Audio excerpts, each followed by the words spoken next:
మొన్నటి meeting success అయిన మాట నిజం. నీ ఆరోగ్యం మంచి కనిపించినావు అన్నా నువ్వు.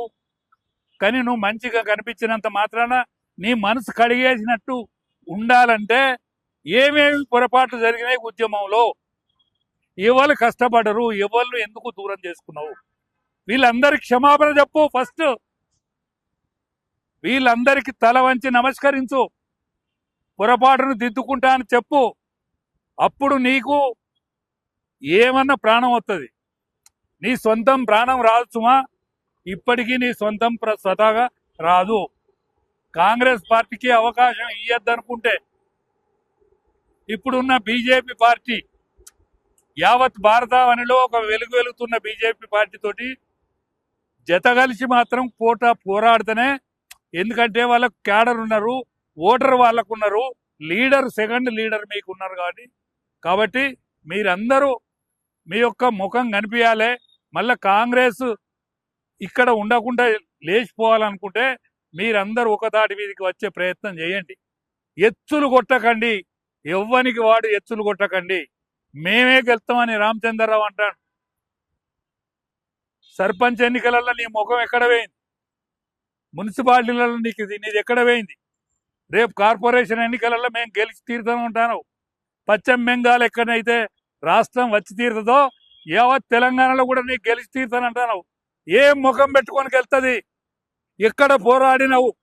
ఎక్కడ పోలీస్ లాఠీ చార్జ్ దెబ్బలు తిన్నావు? పోయిన గవర్నమెంట్ ఏం అవకతవకలు చేసిందో వెలికి చూపెట్టినవా? ఇప్పటి వరకు మీరు బయటికి కనిపించిందా? మీ నాయకత్వం బయటికి కనిపించిందా? మీ నాయకత్వం బయటికి వచ్చిందా?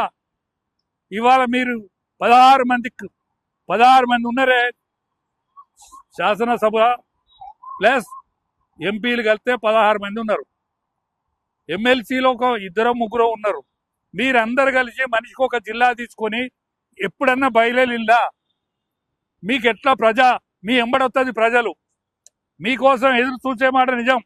ఆల్ ఇండియాలో యావత్ భారతదేశంలోనే నరేంద్ర మోడీ గారి పేరు కన మోగుతా ఉన్నది. మోడీ గారి దెబ్బతో మీ ముఖం కనిపిస్తుంది తప్ప మీ ముఖం చూసిన లేడు. మీరు కష్టపడ్డది లేదు. అందుకనే ఇప్పటికైనా కష్టపడండి. ఆల్ ఇండియాలో ఇవాళ పశ్చిమ బెంగాల్లో ఏ స్థితి నుండి పార్టీని ఏ స్థితికి తీసుకొచ్చిళ్ళు, కేరళలో మన ఫేస్ వాల్యూను ఎట్లా కనిపించేటట్టు చేస్తా ఉన్నారు. కర్ణాటకలో మనం ఎనుకుండైనా ముందడికి ఎట్లా పంపుతాను? ఇవాళ కర్ణాటకలో మనం ముందంజలం. తమిళనాడులో మనం ఎనుకుండి ముందడికి ఎట్లా నడిపిస్తాను? పార్టీని నేర్చుకోండి. అస్సాం ముఖ్యమంత్రి నీవు చూసి నేర్చుకోండి.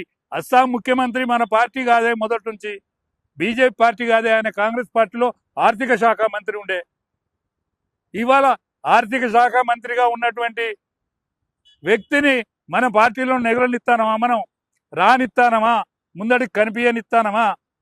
ఇవాళ యావత్ భారతావనిలోనే ఒక పార్లమెంట్ సీటు ఉన్నది అంటే అది మల్కాజ్గిరి పార్లమెంట్ సీటు.